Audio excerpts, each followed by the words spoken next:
მადლობა.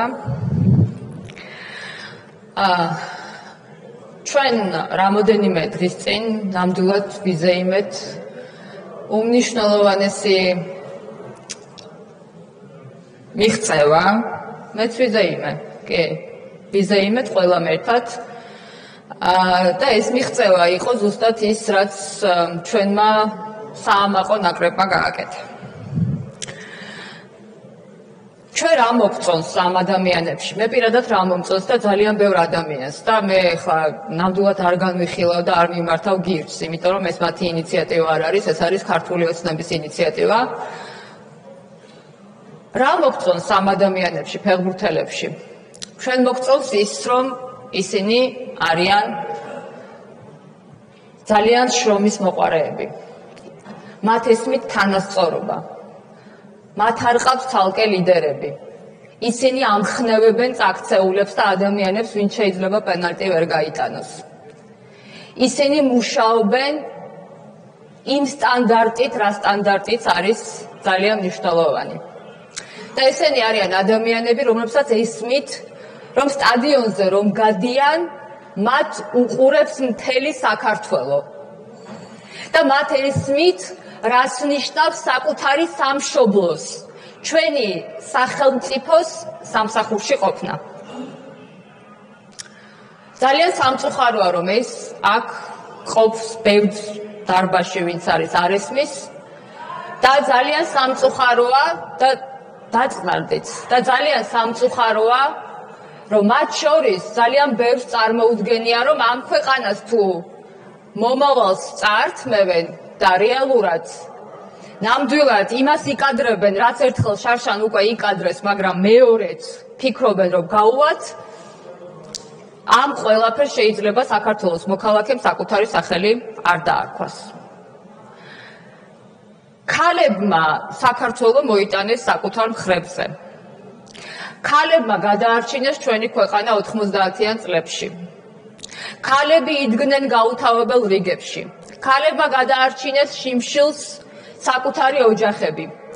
ქალები არიან ის ადამიანები, ვინც დატოვეს შვილები, მოხუცი მშობლები, დედები, მამები, მცირეწლოვანი ბავშვები და წავიდნენ ემიგრაციაში. ქალები არიან ის ადამიანები, ვინც აგზავნიან ფულს და ამ ქვეყნის ბიუჯეტს ავსებენ.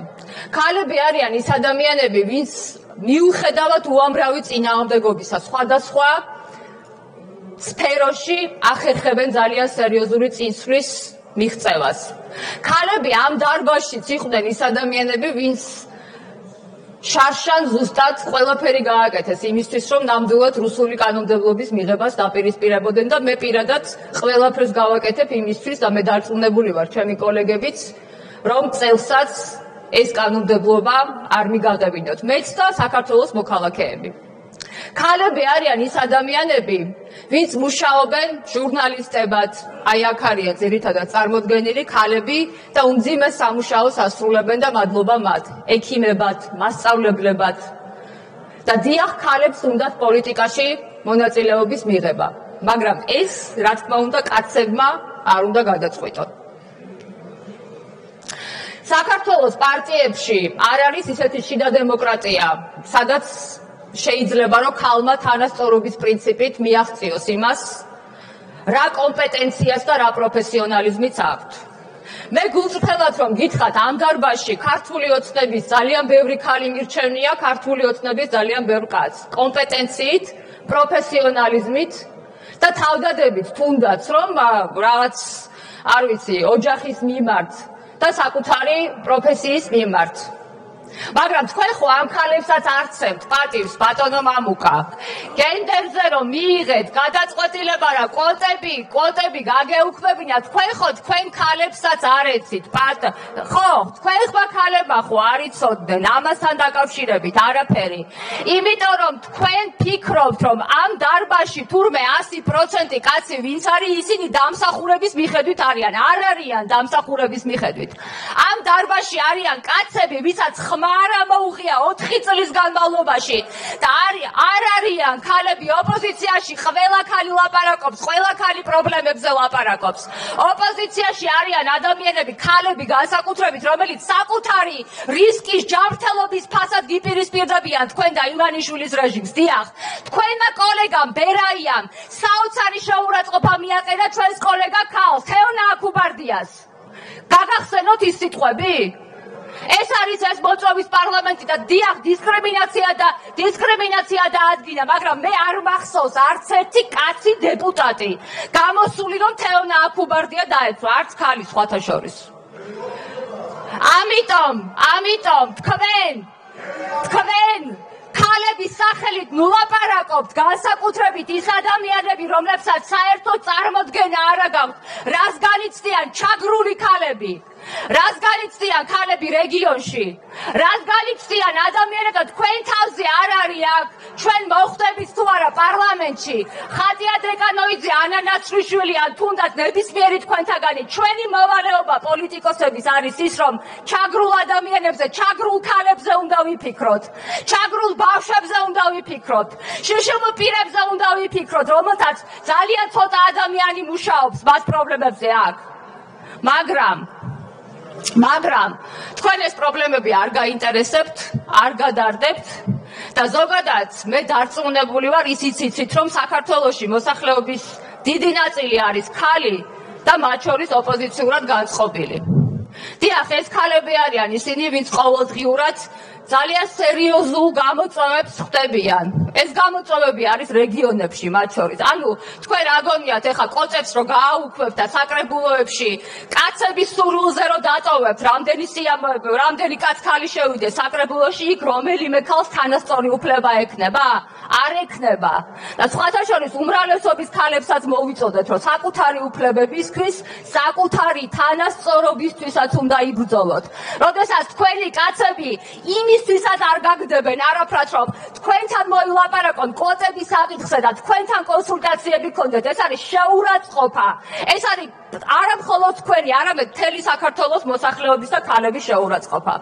ამიტომ შარშან მარტში, როდესაც რუსული კანონმდებლობის მიღების ფონზე ქართველები დაგიპირისპირდნენ, საქართველოს მოქალაქეები, იქ ევროკავშირის დროშა ეჭირა ქალს, ნანა მალაშხიას. წარმოუდგენელი სურათი იყო, ძალიან მნიშვნელოვანი, სიმბოლური, ჩვენი მოქალაქეების სურვილი, როდესაც ქართველმა ქალმა დაიჭირა ევროკავშირის დროშა. და ზუსტად ქართველი ქალი არ მოგცემთ იმის უფლებას, რომ ამ ქვეყანას მომავალი წაართოთ. აქ არიან ახალგაზრდები, სკოლის მოსწავლეები, რომლებიც არიან და მე მათ მივესალმები. ძალიან მიხარია ხოლმე, რომ აქ მოდიან და ნამდვილად ფიქრობენ, რომ ეს არის ადგილი, სადაც საქართველოს ბედნიერი მომავალი უნდა იჭედებოდეს.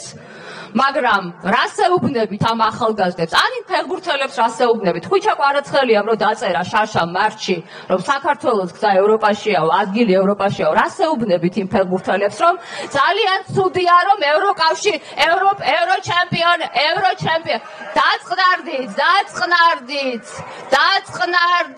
დაწყნარდით, ნუ ნერვიულოთ, ბავშვები არიან და პატივი ეცით, დაწყნარდით, ბატონშავა დააწყნარეთ, ძალიან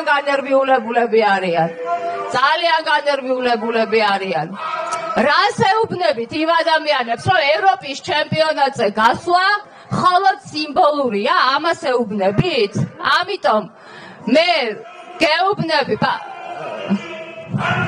ბატონშავა, ძალიან ნერვიულობენ თქვენი კოლეგები და რაღაც ხდება ნამდვილად არ მოსწონთ, მე მესმის, არ მოგწონთ, რა პოზიციაში ხართ, არ მოგწონთ, ნამდვილად ძალიან სუსტად გამოიყურებით, არ გამოიყურებით ძლიერად, გულწრფელად რომ გითხრათ, არ გამოიყურებით ძლიერად, ძალიან სუსტად გამოიყურებით, ყველა ერთად, მათ შორის ეს ყვირილიც ხო სისუსტის ნიშანია.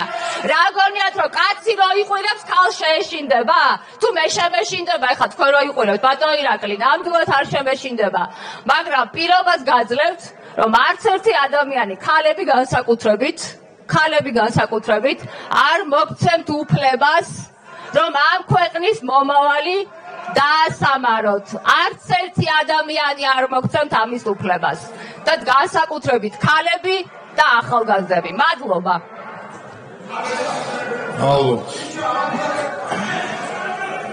ქალბატონო ხატია. ქალბატონო ხატია. ერთ რამე შეგახსენებთ, უბრალოდ ქალბატონო ხატია. ვინაიდან ასეთი პათეტიკა გქონდათ უმრავლესობის მიმართ, ერთ ფაქტს შეგახსენებთ. თქვენ სამშობლოს ამ ქვეყანას ერთხელ უკვე პასპორტი ესროლეთ სახეში.